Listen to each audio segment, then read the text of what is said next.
visit or coming to stay.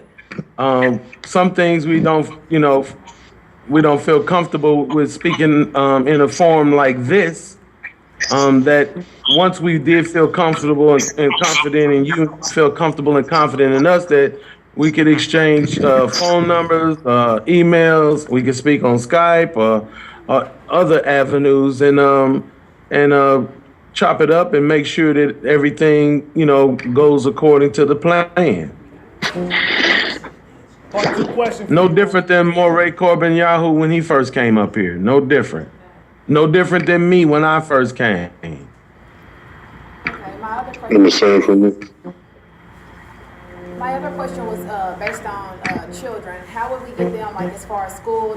How would the grades and everything work out when we're trying to get them enrolled in school, or how does school work there, and how would you begin there? You kind of was choppy at the very end. How do you get your children to be able to be enrolled in school there? What would you have to do to get them enrolled from their grades here to transfer them there? Again, as he mentioned before, it would be I guess the same as it would be if you were a citizen in America. If you're a citizen here, then you would just take them to the school, or you would go to the school, and they have a particular time during the year where they have enrollment. And so you're able to enroll your child in the school if it is enough space.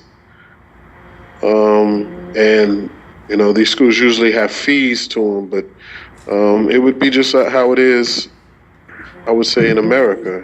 You just have to enroll them. It's not so much of a magnet. They have different schools here that specialize in different areas, and so if you'd like your child to go to a particular school, then you would just enroll them there and pay the fees. Not only that, you have religious schools, and you also have your secular schools as well. For children that are in the high school age, you have your regular schools, and then you also have what they call a premier, or like a trade school. So you have different trade schools. Some of them you live on the campus. Some of them they have a means for you to travel back and forth, where you have all different types of trades and skills that you can learn. Like my son, for instance, he goes to a trade school that is also a religious school, and he's taking auto electric at the school. So there's all kinds of different options. And another thing, high school age students here take what is called Bagrut. And the Bagrut is like a ranking system, kind of similar to what we would call like the standardized tests, like ACT, SAT, and based on you fulfilling the criteria of them, you would be able to, it would carry on over into college and things of that nature. As far as the trade schools, some of the trade schools that you go to, you can stay there all the way up. Even you can defer your military obligation and go and actually get a license. So like if you took electricity in a trade school, some of those guys will have an electrician's license here in the country. And then when they go off for their military service, then they would already have their profession already lined up for them.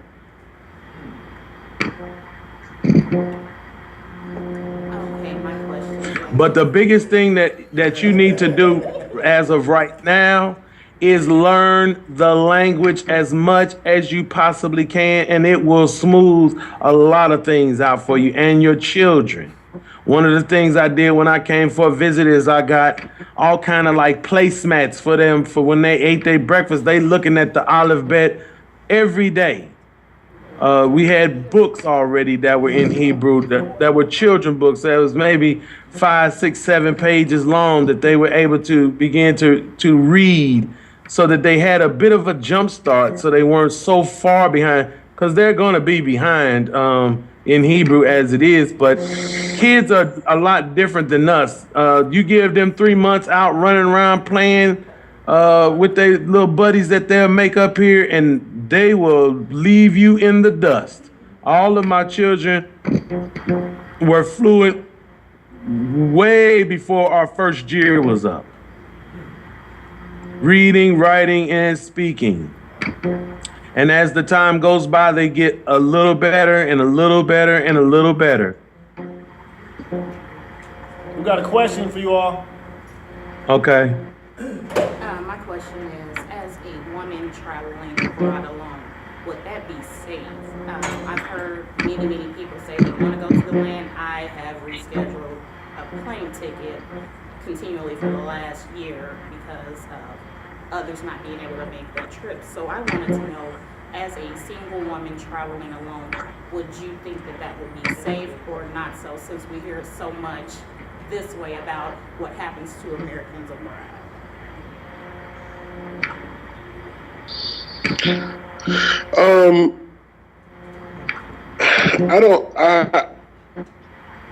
I don't know necessarily what is heard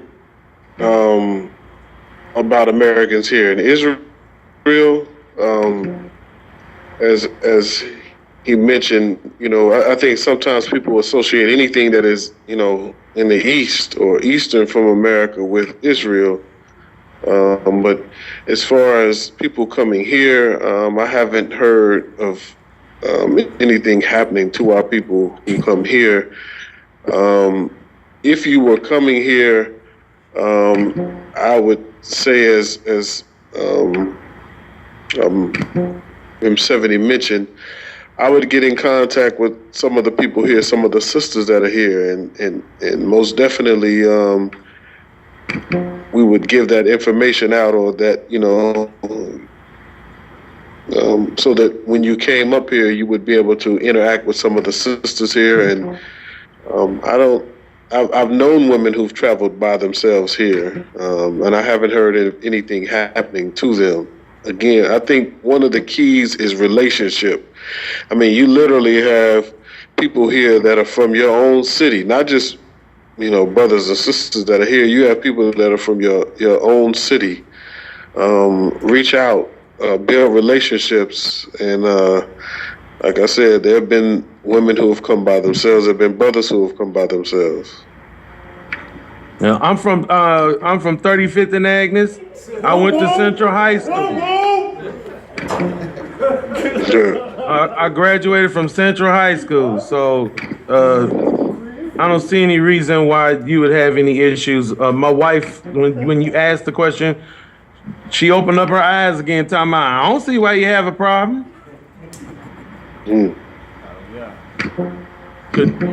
Could you hear? She heard. Another question.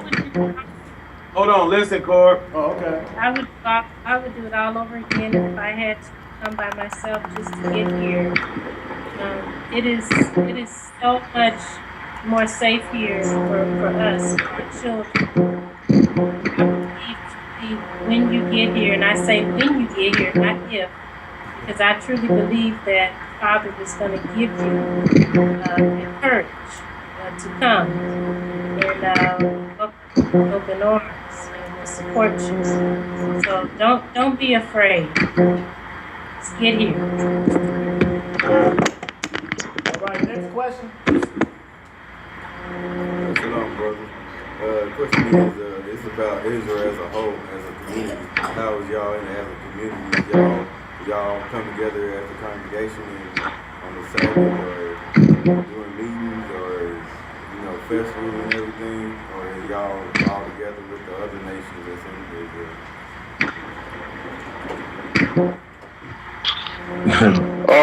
Fair.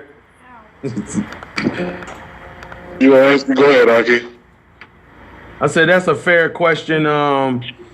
We just had Pesach, just to give you an example, together, and we all piled up in my apartment, in my bayit, and we had a wang dang doodle of a time. And one of our traditions is we sleep over, so we pulling out cots and mattresses and Anything you get your hands on. some people they wasn't privy. They may have had to be on the floor, but they had a blanket at least. But we all fellowship together as often as we can. We have a holiday here, Yom Hatzmaut, coming up, so we will be coming back together. We're gonna throw down cooking and eating and hugging and kids playing together and all of that. So by all means, we come together as often as we possibly can. I'd like to add that as often as we can, as he said, I mean, there was a time, I mean, anytime, I'll just say that anytime that we have an opportunity to come together, we come together. And not only that, you actually will have that day off, unlike America, because the country is observant. You will have that day off. What's the age limit, and do you also recommend military coming from America if that's like our background? Would I recommend you joining the military here if that is your background there in America? Did I hear that correctly? Yes. If your heart is convicted to join the military here, I don't see any reason why not. Why not protect your land? If you can do it in Babylon, why couldn't you do it here?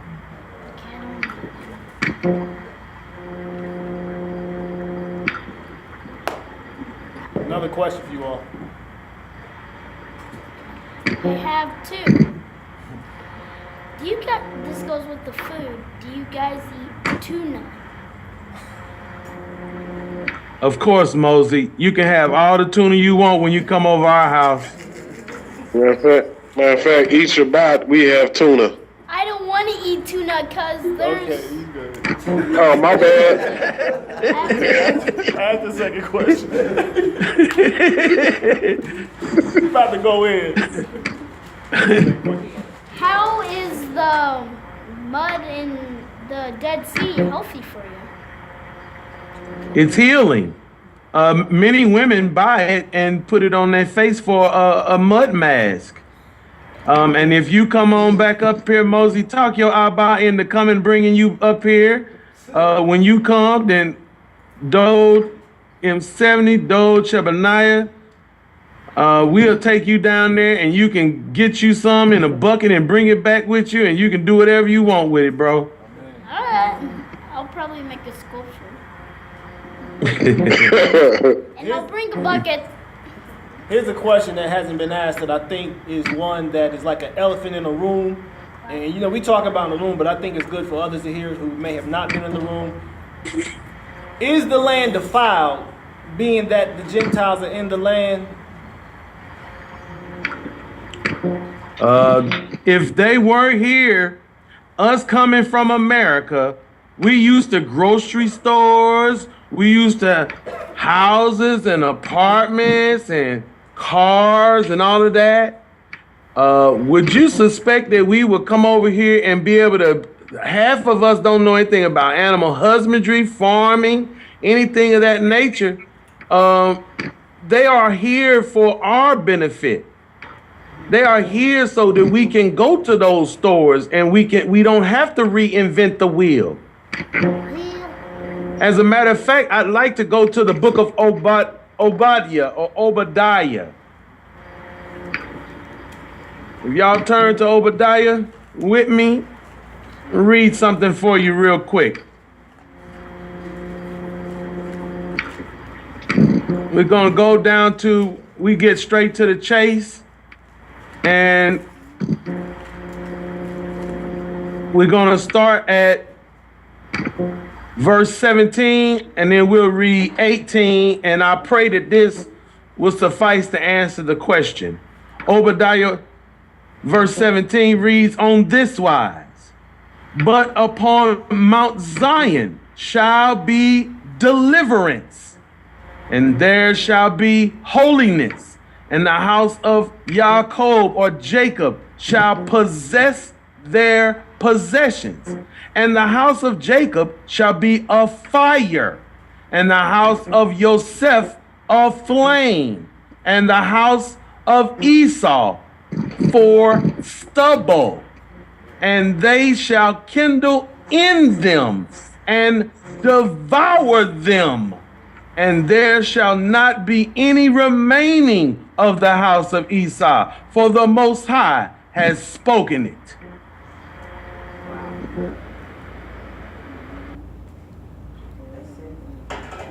Say loud. Are there any other questions from the audience? Hakeem, you all still there? I knew it. I knew it. I knew it. They're gone.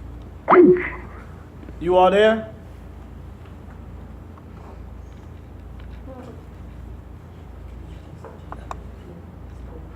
Bucket. M70? M70. I'm not kidding. I will bring a bucket. Is that their internet? Nah. That's this one. No friends. Hey, I got a room. I'll get with you later. Okay. Later, bro.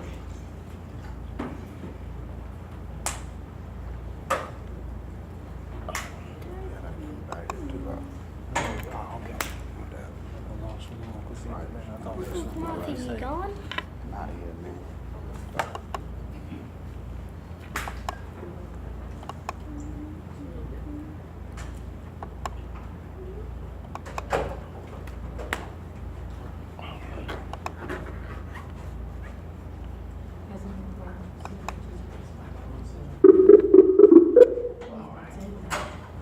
About that ginger tea, huh?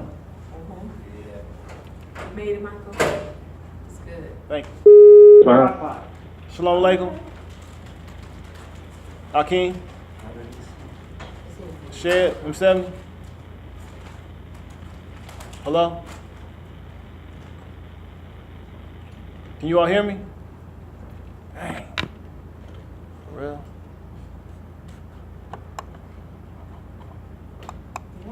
Things acting crazy.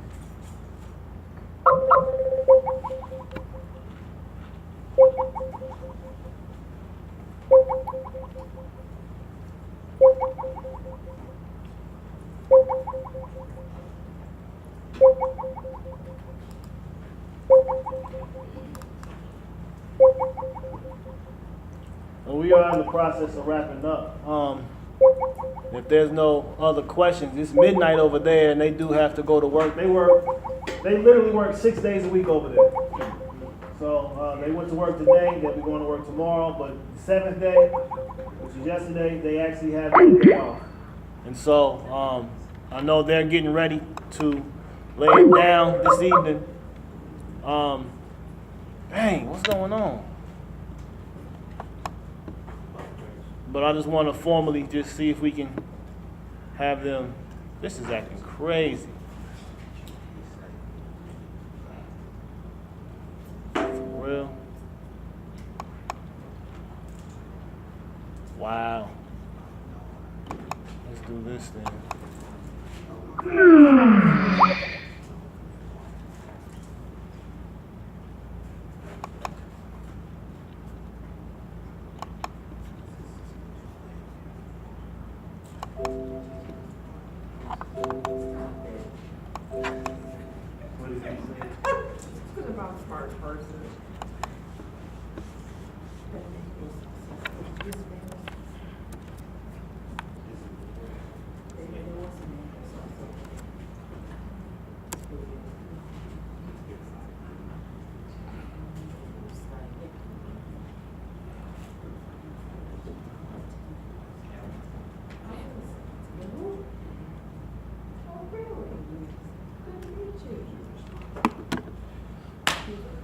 No, okay. They fell off too? Okay. That was good, Michael. Hallelujah. It was good. Want to make sure that everyone has signed in and left their email address, a contact number, and usually we have an event every fourth Sunday. Okay, third Sunday we have it this week because next week they had an event here. It will either be here or Blueford. Okay, so we utilize the public spaces. But we're not certain what our next event will be next month, but if there's any feedback or anything that the community may desire, may want to hear about, we can definitely tailor something as well. We have the brother, just to let you all know who Beit Mashiach is, the House of Messiah, who actually organizes this. One of the brothers left. His name is Kimaki. Brother Ronell is in the back, right there. Raise your hand, Brother Ronell. We have Brother Uzziah in the corner. Over there, Brother Mikael as well, and myself. And we do also have a couple of sisters that are not in attendance today. But we do this for the community. We really want to provide a labor of love and wage war on the information front. And really strive to uplift the consciousness of our people and the spiritual levels of our people. And of course, we come from a scriptural biblical background, but from an Israelite perspective. We understand that we are the children of Israel, and we strive to return the cultural and the historical and even the idiomatic context to the scripture, which we know has been taken out of context with the oppression of Western Christendom. And so we have striven to return the indigenous consciousness back to this book, as our people contributed this book to us and left it as a roadmap back to our greatness. It is a tool of liberation. It is a tool of awakening. It is a tool of resurrection. And so we strive as such to present the scriptures in that light. And we have great connections.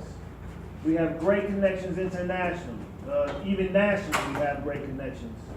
And our people are definitely coming into a consciousness, as identity is so imperative in a part of our own reparation. For us to repair ourselves, we have to know who we are. Amen. Our identity is, I would argue, one of the greatest reasons that we suffer so much, because we do not know who we are as a people, which has been stripped from us. And so we promote that consciousness of being the children of Israel, given the special role that we have in history, but also given the signs and the marks that have been left on us prophetically in history that the scriptures speak to, definitively speak to. And so we really strive to reverse the menticide, the genocide, and all the other sides that we have experienced by returning to our consciousness. And so we would like to thank you all for coming out. If there are any other questions you all may have, feel free to ask those. We do have some more refreshments over here. Feel free to take some of those with you. I have a quick question. Yes, sir. I'm preparing a sermon on the Passover. Okay. And the actual Passover, not just the Easter thing. No but doubt. The actual days that you eat a different food and what people supposed to be doing the Passover. Yes, sir. How is in the faith, how expanded is that celebration? I mean, is it like the Christmas of Judaism, the Passover feast? It's one of 7 that we observe. Passover is specifically a moment. It's a part of the festival of unleavened bread. Passover initially was the historical event of when our ancestors were delivered from Egypt. And there's archaeological findings now that are being brought forth that are showing this took place in history. This is not just some mythological story. We are finding archaeological records. I want to say the Papyrus Codex. Under the river. I'm sorry, the Passover Papyrus. It speaks of Jews in Alexandria. There's another stele, I forgot the name of the stele, that they found also in Egypt that is saying what took place. So there's some archaeological findings that are demonstrating historically that this took place. But to make a short story shorter, it is the beginning year feast day. So there's, like I said, there's 7 feast days throughout the year. Passover, unleavened bread, the festival of first fruits is the first holy day of the year. Okay, and it's a 7-day period. It also recognizes the death and the resurrection of the Messiah, which took place on the first day of Passover, unleavened bread, but also the Feast of First Fruits, which is Resurrection Day. So we observe this by removing all leaven from our household for 7 days. We don't eat anything that has leavened food in it. This passed about 2 weeks ago, roughly. Okay? So we have just come out of the observance of this particular feast day. It leads then to the feast of what we call Shavuot in Hebrew, or the Feast of Weeks, what is known in the Greek as Pentecost. So this comes to Pentecost as we're now the 14th, 15th day of counting the Omer, which leads us to the 50th day. And so all these are the spring phase. So these are very crucial as relates to our observance, because even our reckoning of time has been misconstrued due to this Gregorian calendar. Right. Our new year began with this last new moon. With the last new moon, we observe the new year. As you can see in creation, life is regenerated. Life is again renewed. January 1st, nothing is new. You see what I'm saying? So these are what Ishaka Musa Barashengo would argue are the genocide of European holidays. Okay, so we don't observe those. We have divorced ourselves from those European Western holidays, Ishtar, which even goes back to a Babylonian, some would argue, which is interestingly, they were Cushites. The cultural, the fact that somebody who reads that book, follows that book, and that's their way of life, for them not to actually do the Passover, and not to actually, Right. you know, unleavened, you know, they don't actually do what culturally they should be able to do once they get the book back. Right. You know, Right. they don't have to practice what's in the book. So they think. Right. In your opinion, not in your opinion, factually, what is the most significant thing, without doing a dissertation, that has been hidden from us as a people that is inhibiting our liberation? Our connection to the Creator. Our connection to the Creator. I mean, that is the source of our being. Without having our true source of power, we're powerless. So are you saying that our belief in someone, some being, are spiritually attached to an idea? Definitely. There's an ideology. In liberation is ideology. We know Yes. that. I say that to say this. It's not so much a belief as it is to a lifestyle. Okay. It is a covenant. Okay. And this is what we have to understand. What we've been kept from is our covenant. We had made an agreement with the Creator of heaven, earth, sea, and all that is in them. The agreement is, if we do keep these commandments and observe these precepts and these principles, then we become untouchable. Our obedience leads us to liberation. You see what I'm saying? And this is because this will harmonize and unify us as a people. Okay, our obedience to whom? Our obedience to the Creator? Yes. To the mod. To the okay, yeah. Well, Okay. Yeah, I mean, It's I'm mixed gonna in. say this. Yes, mixed in a lot. I'm gonna say this as Israelites. I will speak from an Israelite perspective. This is what I am an Israelite. So as an Israelite, our covenant is wound up in what was given to Abraham, to Okay. Isaac, and Jacob. Okay. Okay, we call it Torah, which means the instructions. Okay. So if we follow these instructions, which are the covenantal agreements that we entered into based on what was revealed to our prophets, then we will receive the promises that were laid out in those, which is life abundantly, which is rulership. We will be the head, not the tail. We will be the borrowers, and I'm sorry, the lenders and not the borrowers. We will be on top and not beneath, and we will have a land in abundance. You see what I'm saying? So these things, and this is why we had this conversation, because all these things are tied up in this, and once we return to the instructions that we were given, that is laid out in the book that has been used to oppress us, then we see and are able to make this leap to our liberation. That is where we say our liberation comes from. Am I mistaken, any other Israelite? Is there anything that I'm missing? Nope. So, currently, those things are happening as we speak now, but because of non-belief of whatever, some people are not privy to those. Is that correct? Correct. For various reasons. Some reject it, some are ignorant, some don't care.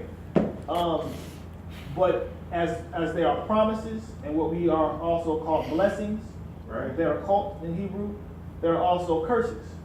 Okay. And what we're seeing in these streets are the curses of the covenant.